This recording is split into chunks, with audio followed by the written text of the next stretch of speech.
우리 교회 주차장 한곁에 조그마한 뜰이 있고요. 그 조그마한 뜰에 대추나무 한 그루가 서 있습니다.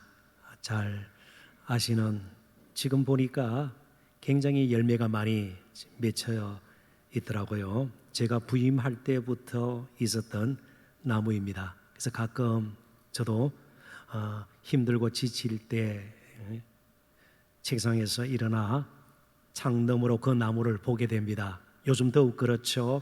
그러면서 생명의 신비가 대단하구나 한번 생각해 보십시오. 지금 코로나 상황이죠. 경제 불황은 계속되고 있고요.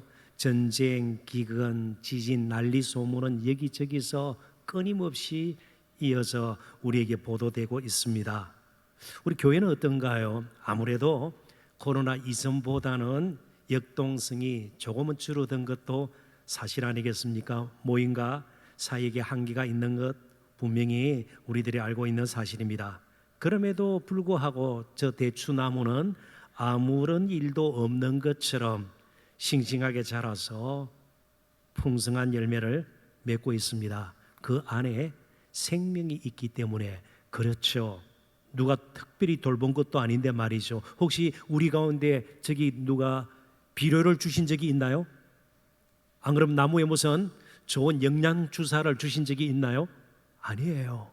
그 생명 자체가 열매를 맺게 하는 겁니다. 조금 달리 표현하면 대추나무가 열매를 맺는 이유는 너무나도 단순합니다. 그 나무가 대추나무이기 때문에 그렇습니다. 그래서 예수님께서도 우리의 신앙, 진리의 진위 여부를 말씀하실 때에 흔히 나무와 열매 비유를 종종 가르치셨습니다. 좋은 나무에서 아름다운 열매가 맺힌다는 거죠. 나쁜 나무가 좋은 열매를 맺을 수가 없다는 것입니다. 자, 그렇다면 조금 더 나아가서 우리가 거룩한 열매를 맺고 힘들잖아요. 지금 살기도 하루하루 사는 것도 벅찬데 거기에 열매를 맺고 살아야 되고요. 을을 쫓아 살아야 되는 이유가 우리가 성도이기 때문에 그렇습니다. 거룩한 백성으로 부름을 받았기 때문입니다. 또 세상적으로 볼 때 주님을 따르는 길, 제자의 길은 사실은 힘들고 고달프고 많은 것을 때로는 포기해야 된, 심지어 고난이 닥칠 수도 있는 길입니다. 그런데 왜 제자의 길을 가야 합니까? 제자로 부름을 받았기 때문입니다. 그래서 신앙의 본질은 이것이에요. 무엇이 됨이 무엇을 함보다 앞서야 된다는 거예요. 내가 누구이며 나를 부르신 이가 누구인가? 예수님이 누구신가? 그리고 그분과 나와의 관계는 어떤가? 이 부분이 모양 가운데서 몇 가지 좋은 사역의 행동들, 그게 무슨 교회 봉사일 수도 있고요, 헌금 행위일 수도 있고요, 어떤 종교적인 행위일 수도 있는 것이에요. 그것으로 신앙의 진위 여부를 따져서는 안 된다는 겁니다. 무엇이 됨이 무엇을 함보다 항상 앞서야 되는 것이죠. 그러므로 오늘 본문을 대하면서 우리가 마땅히 던져야 할 질문은 과연 나는 제자인가? 부름받은 제자인가? 그리고 제자로 부름을 받았다면 나는 제대로 예수님을 따르고 있고 제자의 길을 걷고 있는가? 분명히 이 질문을 던져 보아야 합니다. 왜냐하면 본문에도 떠난 사람들이 있고 끝까지 예수님을 따르는 사람이 있고 심지어 예수님을 파는 자가 있기 때문입니다. 그 사람들 사이에 무슨 특별한 차이가 있는 것이 아니에요. 사회적으로 누구는 높고 누구는 낮고 어떤 사람은 재산이 많고 그렇지가 않아요. 사실은 예수님의 12제자를 보더라도 사회적으로 볼 때는 신분이 변변찮은 사람들이 대부분입니다. 유력한 사람들이 아니에요. 그렇다면 그들로 하여금 예수님을 떠나게도 만들고 끝까지 따르게도 만들고 예수님을 파는 데까지도 이르게 했던, 차이나게 만들었던 근본적인 이유가 무엇이냐는 겁니다. 그것은 바로 예수님에 대한 지식이었습니다. 예수님이 누구신가에 관한 생각의 차이가 그들의 삶을 바꿔놓았고 떠남과 따름의 긴장 가운데에 그들을 선택하게 만들었습니다. 정말 저와 여러분이 예수님과 인격적인 관계를 맺기를 원해요. 기계적인 물리적인 모임, 많이 모였다가 흩어져서 이 정도가 아니라 일상생활 가운데서도 예수님을 인격적으로, 나의 구주로, 나의 왕으로, 나의 인생의 주로 정말 관계를 맺고 사는 것이 필요합니다. 왜냐하면 오늘 본문이 우리에게 보여주듯이 예수님의 관심은 떠난 무리가 아니라 남은 자들이었기 때문에 그렇습니다. 그래서 예수님은 남은 제자들에게 이렇게 묻습니다. 너희도 가렸느냐? 그때 베드로가 제자들을 대표해서 이렇게 대답하지 않습니까? 주여, 영생의 말씀이 주께 있사오니 우리가 누구에게로 가오리까? 예수님 외에는 결코 다른 것을 따르지도 않고 다른 사람을 따르지 않고 예수님만 따르겠습니다. 끝까지 예수님을 따르는 제자가 되겠습니다. 그런 고백 아니겠습니까? 물론 그렇다고 중간에 실패가 없었던 것도 아니에요. 실수도 있었고요, 빗나감도 있었습니다. 그럼에도 불구하고 끝까지 예수님을 따르겠다는 고백이 베드로에게는 분명히 있었습니다. 만약 예수님께서 오늘 저와 여러분에게 동일한 질문을 하신다면 우리의 대답은 무엇일까? 함께 또 고민해보는 시간이 되었으면 좋겠습니다. 이제 그런 생각들을 가지고 첫 번째 주제를 다루도록 하겠습니다. 과연 내가 예수님을 따르는 동기가 무엇인가? 동기 파악을 잘 하셔야 합니다. 동기가 삐뚤어져 있으면 결국은 맺히는 열매가 썬 열매밖에 되지가 않습니다. 기껏 해야 가식이에요. 꾸며서 드러나게 보이려고 하는 것 외에는 해낼 수가 없는 것입니다. 예수님을 따랐던 그리고 떠났던 많은 사람들이 배부른 떡 때문에 예수님을 따랐습니다. 그러나 우리의 동기는 분명해야 합니다. 그 떡이 아니라, 단순히 배부른 떡이 아니라 생명의 떡이신 예수 그리스도, 그분이 우리의 따르는 동기가 되어야 돼요. 66절 한번 보도록 하죠. 그때부터 그의 제자 중에서, 그래서 복음서에서는 12제자뿐만 아니고 예수님을 따르는 사람들을 총칭, 그냥 전체적으로 일컫는 말로 제자를 사용한다는 것을 기억할 필요가 있습니다. 그러니까 처음에 따랐던 사람들 중에 많은 사람이 떠나가고 다시 그와 함께 다니지 아니하더라. 자, 그러면 그때부터가 언제인가? 바로 오늘 본문이 주의지기 앞부분에 예수님께서 말씀하신 것이 있습니다. 그래서 그때부터라는 말은 예수님께서 말씀을 하신 뒤, 그것을 듣고 난 뒤 그렇습니다. 자, 그렇다면 그들로 하여금 떠나게 하고 또 따르게 만들었던 것은 예수님의 말씀이에요. 예수님께서 도대체 무슨 말씀을 하셨는지 우선 60절, 61절, 62절을 보도록 하겠습니다. 제자 중 여럿이 듣고 말하되 이 말씀은 어렵도다. 단순히 이해하기 정도 어려운 것이 아니로 마음으로 받아들이기 힘들도다. 그래서 이 말을 듣고 따르기에는 너무 현실적으로 이게 불가능하다. 그들이 판단을 했습니다. 그리고 선택을 했습니다. 결정을 하고 예수님을 따르지 않기로 결정을 하고 예수님을 떠난 것입니다. 이 말씀은 어렵도다. 그러니까 그들이 결정적으로 떠나게 된 것은요, 예수님의 말씀이에요. 누가 들을 수 있느냐? 한데 예수께서 스스로 제자들이 이 말씀에 대하여 수군거리는 줄 아시고 이르시되 이 말이 너희에게 걸림이 되느냐? 그러면 너희는 인자가 이전에 있던 곳으로 올라가는 것을 본다면 어떻게 하겠느냐? 자, 그러면 6장, 오늘 본문이 요한복음 6장에 포함이 되어 있는데 6장 제일 앞부분에는 어떤 내용이 실려 있는가 하면 베세다 광야에서 예수님께서 기적을 행하셔서 거기 모인 무리들에게 배부른 떡을 먹이신, 소위 오병이의 기적을 베푸신 장소, 그리고 그 현장 이야기를 기록을 하고 있습니다. 그러니까 예수님을 따랐던 많은 사람들이요, 예수님을 따르니까 배가 부르더라, 떡이 생기더라, 쉽게 표현하면 그런 것입니다. 그리고 그 맛본 무리들은요, 예수님을 따르면 더 많은 떡이 생기겠구나 예수님을 따랐습니다.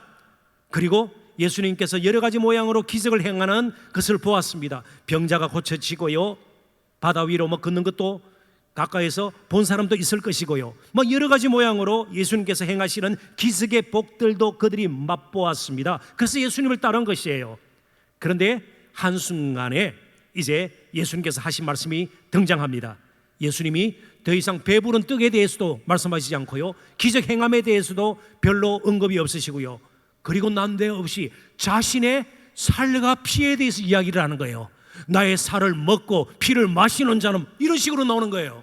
근데 유대인들에게 살과 피는 끔찍한 거예요. 거리끼는 것이에요. 왜 예수님께서 살과 피를 말씀하셨을까요? 바로 십자가 위에서 찢긴 살, 흘린 피, 바로 저와 여러분의 죄를 속하기 위해서, 죄값을 치르기 위해서 대속의 죽음을 치르시면서 찢긴 살과 피를 의미하는 겁니다. 그래서 이 말조차도 걸림이 된다면 인자가 이전에 있던 것으로 올라가는 것, 부활해서 성천하고 다시 재림하고 아무런 관련이 없는 것이 된다는 겁니다. 자, 그렇다면 예수님을 따르는 동기가 딴 것이 아니라 바로 나를 위해서 십자가 지셔서 살 찢기시고 피 흘리신 그 예수님의 사랑과 은혜가 되어야 된다는 거예요. 그냥 떡을 따라갔다가는, 병나음을 따라갔다가는 우리 자녀손들이 뭐 형통한, 세상적으로 말할 때 길이 아니에요. 떡이 없어지는 경우도 있고요, 병드는 경우들이 있고요, 우리 자녀손들이 계속 실패 선전을 마시는 경우들이 있어요. 그러면 예수님 따르는 것을 멈추게 된다, 그 말 아니겠어요? 그게 아니라는 거예요. 떡이 필요 없다는 뜻도 아니고요, 늘 아파야 된다는 뜻도 아니고요, 우리의 자녀손들이 항상 어려움에 처해야 된다, 그걸 제가 미워하는 것이 아니에요. 예수님이 생명의 떡이시고 예수님이 우리의 그 은혜와 사랑이 우리가 따르는 동기가 되어야 된다, 그런 뜻입니다. 그러나 유대인들에게 살과 피는 너무나도 생소하고 이상한, 너무나도 불편하고 어색한 것이었습니다. 그래서 결국 그들은 예수님을 떠나고 말았습니다. 복음이 그런 속성을 가지고 있습니다. 예수님의 십자가의 죽으심과 부활의 빈무덤 말이죠. 그 복음을 듣고 무릎을 꿇게 되든지 혹은 등을 돌리게 되는 것입니다. 복음을 듣고 마음을 찢어 울기도 하지만 복음을 듣고 속으로 말도 안 되는 소리, 우리 현실과는 동떨어진 이상한 말씀하시네, 비웃음과 조롱거리도 될 수 있다는 것을 우리는 기억해야 합니다. 사랑하는 성도 여러분, 우리가 예수님을 따르는 동기가 무엇입니까? 나를 위해 십자가 지신 예수님의 은혜와 사랑입니까? 그러지 않으면 정말 예수님을 따랐다가 떠나버린 많은 유대인들의 관심, 그들의 동기였던 배부른 떡입니까? 그러나 실제로 예수님의 말씀은 현실과 먼 것처럼 보이기도 하고 들리기도 합니다. 우리의 삶, 특별히 요즘 어려움에 처해 있는 삶의 형편을 고려하지 않은 것처럼 말이죠. 그렇지만 꼭 기억하십시오. 예수님의 말씀은 우리를 낭패 가운데 몰아넣거나 실패자로 만들기 위해서 괴로움을 더하려고 주시는 것이 아닙니다. 예수님의 말씀 자체가 살리는 능력이 있어요. 우리를 새롭게 변화시키는 능력이 있어요. 어떤 어려운 가운데서도 극복하는 힘이 말씀 자체에 있는 것입니다. 그래서 신약학자 F.F. 브루스는 이런 말을 남겼습니다. 세상을 떠나셨는데 영국의 유명한 신약학자예요. 예수님과 떠난 무리의 관계를 이렇게 설명을 한 것이죠. 그들이 원하는 것을 예수님께서는 주지 않으셨고 예수께서 주시는 것을 그들은 받지 않았습니다. 사람들이 원하는 것, 심지어 내가 원하는 것이 이루어지든지 내가 구하는 것이 항상 채워진다고 해서 행복한 것은 아니에요. 오히려 그것이 불안의 씨가 될 수도 있는 거예요. 소위 말하는 많은 돈이 가정을 넘어지게 만들 수도 있고요, 좋은 삶의 환경이 아이들을 망치는 경우들도 있습니다. 그런데 예수님께서 주시는 것은 결코 우리를 넘어지게 해서 실패자로 만들지는 않는다. 결코 예수님의 말씀은 우리를 세워서 승리자로 만들고 영광스러운 존재로 세운다는 것을 꼭 기억할 필요가 있습니다. 그렇기 때문에 실제적으로 우리 가운데서도 예수님을 떠나게 만드는 것들이 한두 가지가 않죠. 많이 있지 않아요? 한번 생각해 보십시다. 내가 이렇게 헌신하고 평생 수고하고 봉사했는데 돌아오는 것이 이런 것인가? 이런 것이 아닐 때는 어떻게 해요? 원망할 거 아니에요. 신앙에 대해서 회의를 느낄 수 있는 것이죠. 이렇게 내가 간절히 기도했는데 기도 응답이 정작 이건가? 일은 풀리지 않고 더 꼬이고요. 한 가지 문제를 위해서 기도했는데 문제가 한 가지 더 생기는 이런 경우는 어떻게 하겠습니까?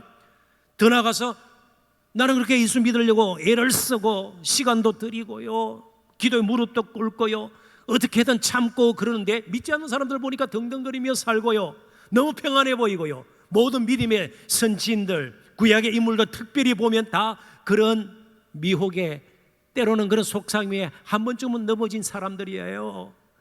오히려 믿지 않는 사람들이 더 행복해 보이는 것이에요. 예수 믿는 것이 도대체 뭔가 말이죠. 이유는 딴 데서 찾을 수가 없어요. 예수님을 더 깊이 알아야 되는 거예요. 예수님 더 깊이 경험해야 되는 것이에요. 그래서 두 번째 목표를 설정해야 합니다. 지금까지 어떻게 살아왔던, 최소한 지금부터라도 나는 이제 예수님이 내가 따르는 목표가 되어야 된다. 예수님이 나의 인생의 표대가 되어야 합니다. 예수님이 주시는 것, 여기에 너무 지나치게 관심을 두어서는 안 돼요. 예수님 바로 자신이 우리가 따르는 표대가 되어야 합니다. 우리 인생의 목표가 되어야 합니다. 사도 바울이 빌립보서 3장에서 그렇게 강조했던 내용이죠. 그 표대를 향해서 나아가는데 걸림돌이 되는 것 다 이전의 자랑거리였고 인생을 행복하게 만들 만한 것이라 생각했는데 그게 다 이제는 배설물로 여겨지는 것이에요. 67절부터 69절 제가 또 읽어봅니다. 예수께서 12제자에게 이르시되 너희도 가라느냐? 시몬 베드로가 대답하되 주여 영생의 말씀이 주께 있사오니 우리가 누구에게로 가오리까? 우리가 주는 하나님의 거룩하신 자이신 줄 믿고 알았사옵나이다. 여기 영생의 말씀은 영생을 주시는 말씀을 뜻합니다. 오직 예수님만이 영생의 말씀을 줄 수 있다는 확실히 베드로에게는 있었습니다. 그리고 예수님을 하나님의 거룩하신 자라고 그가 고백을 하죠. 하나님의 거룩하신 자, 거룩이라는 말은 특별한 목적을 위해서 떼어 놓음, 구별시켜 놓음, 그런 뜻이에요. 그러니까 예수님께서는요, 보통 사람이 아니라 죄와 허물로 버려져 있던, 영원한 멸망에 처해 있던, 죽을 수밖에 없던 저와 여러분의 구원을 이루시기 위한 하나님의 뜻과 계획을 따라서 구별된 자로 이 땅에 오신 분, 그래서 한마디로 메시아라는 뜻입니다. 하나님의 거룩하신 자, 우리의 구주라는 뜻이에요. 자, 그렇다면 제자의 길을 가려면 먼저 예수님에 대한 정리된 영적 지식이 있어야 합니다.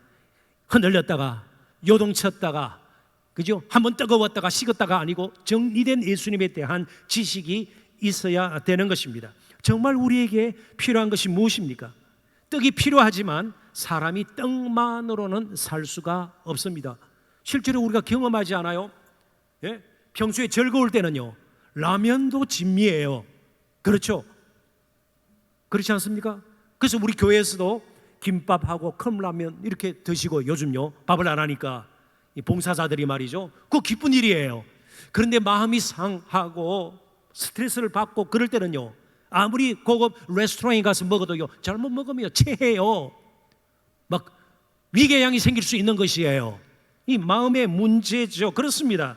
단순히 양의 문제가 아니에요. 질의 문제고요, 우리 삶의 격의 문제고요, 수준의 문제예요. 사는 것이 사람이 떡만으로 사는 것 아니에요. 예수님에 대한 확신으로, 믿음으로 사는 것이에요.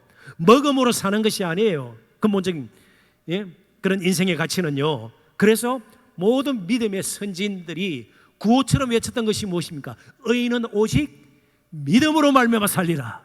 먹음으로 말미암아 살리라가 아니에요. 믿음으로 말미암아 살리라. 그러니까 단순히 배고픔, 배부름 이런 문제가 아니라는 겁니다. 그런데 우리의 신앙이 배부름 쪽에만 계속 가 있어서 그걸 복으로 생각하고요, 많은 것을 먹는 것이 복으로만 생각한다면 먹지 못할 때에 어떻게 하겠습니까? 그리고 진정으로 배고픈 사람들을 돌아볼 수 있는 여유가 있겠습니까? 그렇지 않죠. 그런데 베드로는 알았습니다. 알았다고 믿고 알았사옵나이다. 체험으로 알게 된 것이에요. 완전히 이것은 완료형으로 되어 있습니다. 동사가 말이죠. 이것은 끝난 거예요. 무엇으로도 흔들릴 수 없는, 나는 예수님에 대해서 이제는 알았으니, 영생의 말씀을 주시는 분으로 알았으니 내가 흔들리지 않겠다. 물론 흔들릴 수 있죠. 그런데 그에게는 경험이 있었습니다. 그가 평생 어릴 적부터 잔뼈가 굵었던 갈릴리 바다 물고기 잡는 데 말이죠. 그는 어부예요. 그런데 예수님의 말씀에 따라 오히려 깊은 데 고기가 물고기가 모여가지고 그의 그물이 찢어질 정도로 고기를 많이 잡았습니다. 그래서 예수님 따르면 더 많은 물고기를 잡을 수 있겠구나. 아니에요. 그물을 뿌려대었습니다. 물고기 잡지 않겠다. 나는 물고기보다, 더 많은 물고기보다 예수님이 나의 인생의 주인임을 알고 예수님을 따르기로 했다. 그래서 그물을 버려두어요. 그물을 들고 다니면서 더 많은 생선을 내가 잡으리라. 아니에요. 예수님을 그렇게 그가 고백을 하고 따른 것이에요. 자, 그렇다면 제자의 길을 계속하기 위해서는요, 이런 예수님의 말씀의 체험이 있어야 합니다. 그도 여러 번 보았습니다. 갈릴리 호수는요, 지면보다 아래에 있어요. 해수면 아래예요. 그래서 지형적으로 돌풍이 자주 일어나요. 갑자기 바람이 치고요, 파도가 일어나고요. 여러 번 보았습니다. 근데 그 누구도 그 풍랑을 향해서 말하면서 잠잠하라고 했을 때 잠잠해, 그렇게 말한 사람도 없을 뿐더러 잠잠해지는 걸 본 적이 없어요. 근데 예수님께서 그 풍랑을 보고 잠잠하라 그러니 풍랑이 잠잠해지는 것을 보았습니다. 이분은 보통 사람이 아니구나. 창조주시 하나님의 아들이시고 그리스도이시니라. 그의 아름다운 고백이 있지 않아요. 이런 고백이 그냥 기계적으로 교리적으로 날마다 되새기는, 그래서 삶 앞에서는, 특별히 문제 앞에서는 펑펑 넘어지는 저와 여러분이 되어서는 안 될 것입니다. 제자의 길을 계속 가기 위해서는 말씀의 체험이 그래서 필요합니다. 정말 영생을 주시는 예수님, 영생의 말씀이신 예수님, 그 예수님을 체험해야 됩니다. 그러지 않으면요, 신앙이 냉소적으로 변해요. 말씀 좋아하네, 현실하고는 동떨어진, 그냥 좋을 때는 좋지만 늘 말씀과 평행선을, 말씀이 우리의 삶을 움직이는 것이 아니라 그냥 평행선을 달리는, 그래서 신앙이 냉소적으로 흐를 위험이 굉장히 높습니다. 한 가지 예를 좀 들까요? 지난달 24일 새벽입니다. 서울의 한 대형 병원, 아주 큰 병원입니다. 제가 영업상 병원의 이름을 대지는 않겠습니다. 그런데 그 병원에서 근무하던 간호사가 뇌출혈로 쓰러졌습니다. 아주 위급한 상황이 되었습니다. 응급처치를 했습니다마는 그대로 두면 안 되는 긴박한 상황이 되었습니다. 그런데 뇌수술을 해야 되는데 당시에 그 병원에는 전문 의사가 한 명도 없었습니다. 평소에는 2명 있었다고 그래요. 그런데 학회에 참석자 출타 중이었고 한 분은 시골에 가 있었습니다. 현장에 없었던 것이죠. 다른 대학병원으로 옮겼지만 안타깝게도 숨을 거두고 말았습니다. 대형 교회, 대형 병원 간호사가 수술을 못 받고 그냥 숨진 것입니다. 그 병원은 국내 5대 병원 중에 하나로 엄청난 규모를 자랑합니다. 현대식 의료시설과 병상을 갖춘 병원입니다. 그러나 위급한 상황 가운데서 수술을 집도할 의사가 없었습니다. 뭘 말해줍니까? 병원의 외형이 문제가 아니라는 거죠. 규모나 시설 자체가 문제가 아니라는 거죠. 살려내야 병원이 병원 아니겠습니까? 교회는 어떨까요? 교회 건물이 굉장히 웅장하고 말이죠. 돈 엄청나게 들여서 현대식 시설을 두고 말이죠. 예? 그렇다고 교회의 힘이 거기서 나올까요? 그러지 않으면 굉장히 세상적으로 유력한 사람들이 많이 모이기 때문에 거기에 교회의 능력이 있을까요? 아니요. 병원이든 교회든 살리는 능력이에요. 바로 예수 그리스도를 떠나서는 교회는 교회답지 못해요. 가정답지 못해요. 이 사회도 마찬가지입니다. 예수 그리스도가 우리 사회의 진정한 대안이에요. 다른 건 아니에요. 정말 이 세상을 보십시오. 뭐든지 다 해낼 것 같지 않아요? 아마 2031년인가요? 이제 우리나라도 달에 착륙선을 보낸다. 그죠? 아직 달까지는 가지는 않았습니다.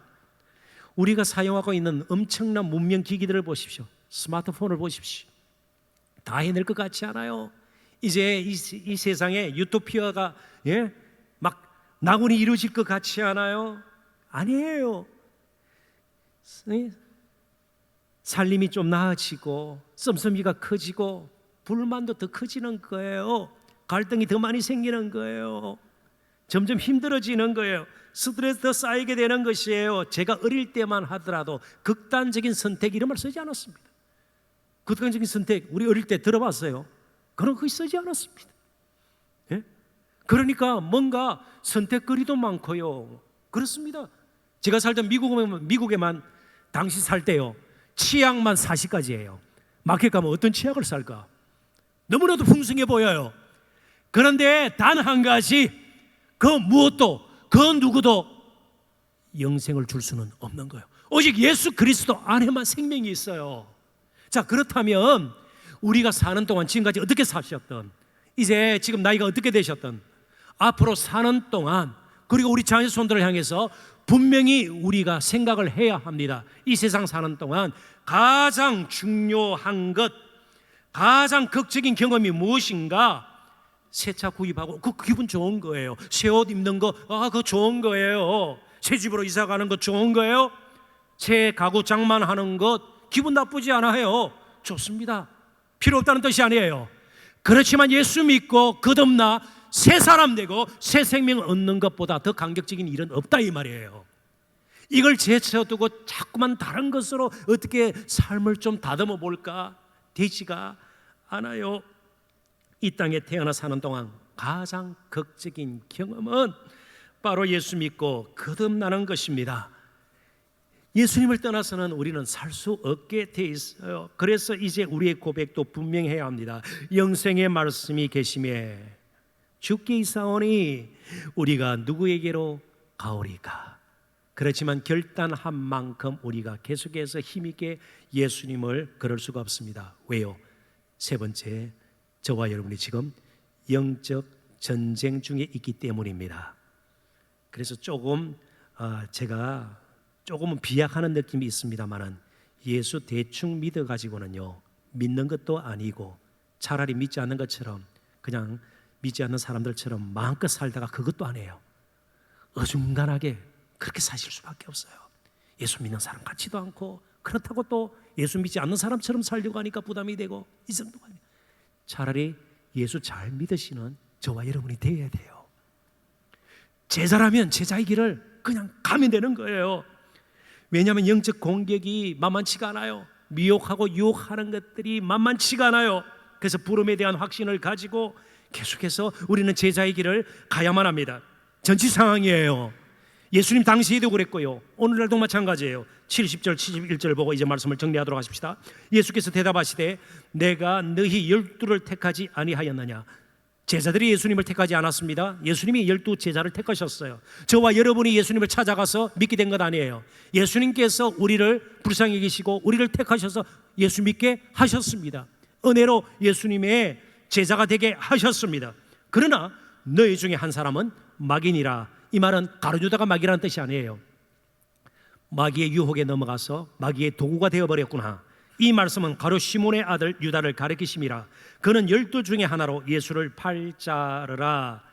예수님 앞에서 지금 무서운 영적 전쟁이 계속되고 있음을 가르쳐주는 말씀이기도 합니다. 예수님과 가장 3년 동안 가까이 있었던, 멀리 있던 사람이 아니에요. 말씀을 듣지 않았던 사람이 아니에요. 기적을 본 적이 있는 사람, 본 적이 없는 사람이 아니에요.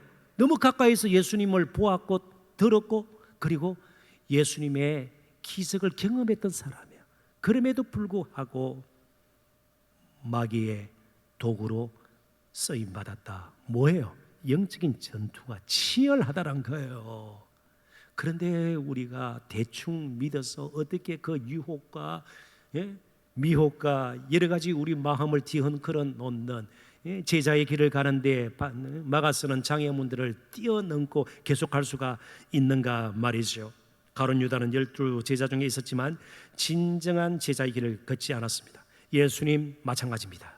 정말 하나님의 거룩한 자로 자신의 가야 할 그 십자가의 길을 가기 위해서 예수님 모든 것을 다 쏟아 부으셨습니다. 공생애를 시작하기 전에, 공적인 사역을 시작하기 전에 예수님은 광야에서 시험을 당하셨습니다. 그 시험, 3가지 시험을 요약하면 바로 이거예요. 그렇게 십자가 고난 당할 필요가 없다, 마귀는 알고 있었습니다. 그래서 십자가 못 지게 하는 것이 마귀의 유혹이고 미혹입니다. 능력이 있지 않은가, 그렇게 배고파하면서 그렇게 고난을 받아가면서 앞으로 살 이유가 무엇인가, 돌을 뚝뚝해서 먹고 뛰어내려서 정말 능력이 무엇인가를 공포하고 세상의 영광 취하면서 살아라. 더 나아갑니다. 바로 제자의 한 사람 베드로의 입술을 통해서 예수님 고난 받으시면 안 된다. 그럴 때 뭐라고 그랬습니까? 마귀야, 사단아, 내 뒤로 물러가라. 십자가 지면 안 된다고 또 하는 거예요. 마지막은요, 예수님께서 십자가 지셨을 때 유대인들, 종교 지도자들, 로마 군인들, 길 가는 사람들 다 뭐라고 그랬습니까? 너가 그리스도이거든, 너가 메시아거든, 너가 구주이거든, 너부터 구원하고 내려오라. 내려오면 예수님은 고난 당하지 않으셔도 괜찮습니다. 그리고 십자가를 지게 했던, 못 박았던 사람들을 단순간 정말 하늘의 천사들을 불러서 휩쓸 수도 있습니다. 처벌할 수도 있습니다. 그러나 끝까지 십자가에 매달려 있었어요. 왜요? 저와 여러분의 구원을 위해서요. 저와 여러분이 제자의 길을 가는 것이 우리 가정을 살리는 거예요. 저와 여러분이 제자의 길을 끝까지 가는 것이 나라를 살리는 것이에요. 저와 여러분이 제자의 길을 가고 끝까지 믿음을 지키는 것이 정말 다른 사람을 사랑하는 것이고 애국이에요. 그게 애국이에요. 단순히 막 피켓 들고 시위하고 그게 전부 애국의 온전한 표현은 아니에요. 저와 여러분이 제대로 믿고 제자의 길을 가야 합니다. 그래서 이제 저는 미국의 아주 유명한 작가 소설가의 한마디를 여러분들에게 인용을 하고 그것 또한 오늘 우리가 고민거리로 숙제로 삼고자 합니다. 처음에 영화강이라는 소설을 써서 이분이 데뷔를 했습니다. 작가로 말이죠. Movie goer, 극장 영화 가는 사람, 뭐 그렇게 번역이 되는데 한국에는 영화강으로 이렇게 번역이 됐습니다. 그리고 The Second Coming, 두 번째 오심이란 책에서 이런 말을 남긴 거예요. 한번 잘 들어보십시오. 미국 작가 워커 펄시라는 분이에요. 주변에 크리스찬이 거의 없다면 저도 포함되는 겁니다. 목사라는 이름은 있는데 목사 같지 않은 그런 목사가 있을 수가 있거든요. 없다면 소위 예수 잘 믿는 사람들이 거의 없다면 정말 입술만 닮은 그런 크리스찬이 거의 없다면 사람들이 더 쉽게 예수를 믿게 될지도 모른다. 우리는 숱하게 부흥과 성장의 이름으로 종교인들을 양산해 왔습니다. 종교인들을요, 고상한 종교인들, 어느 정도 헌금하고 어느 정도 봉사하고 그리고 자기 기질을 가지고 자기 감정을 가지고 자기 계획과 뜻을 다 가지고 세상에서는 세상 사람들하고 전혀 다를 바 없이 사는 종교인들 말이죠. 그래서 정해진 날에 모여가지고 정해진 종교의식을 행하고 종교적인 행위 가운데 자신의 의와 선을 드러내고요, 그러다가 부딪히고요, 진리를 위해서 싸운다고 그러고요, 그런 목사도 있고요, 그런 준직자도 있고요, 그런 성도들이 있어요. 이런 사람들이 없어지면 예수를 믿는 사람들이 더 많아지겠다. 다른 사람이 아닌 혹시 내가 여기에 속하는 사람은 아닌가, 목사인 저 자신도 여기에 속한 사람이 아닌가 고민하면서 숙제거리로 삼았으면 좋겠습니다. 질문을 던져보시고요, 자신을 성찰해 보시고요, 다시 한번 제자의 길로 우리가 가고자 하는 그런 결단, 열망이 새로워질 수 있는 저와 여러분 되시기를 주님의 이름으로 축원합니다. 기도하겠습니다. 하나님 아버지,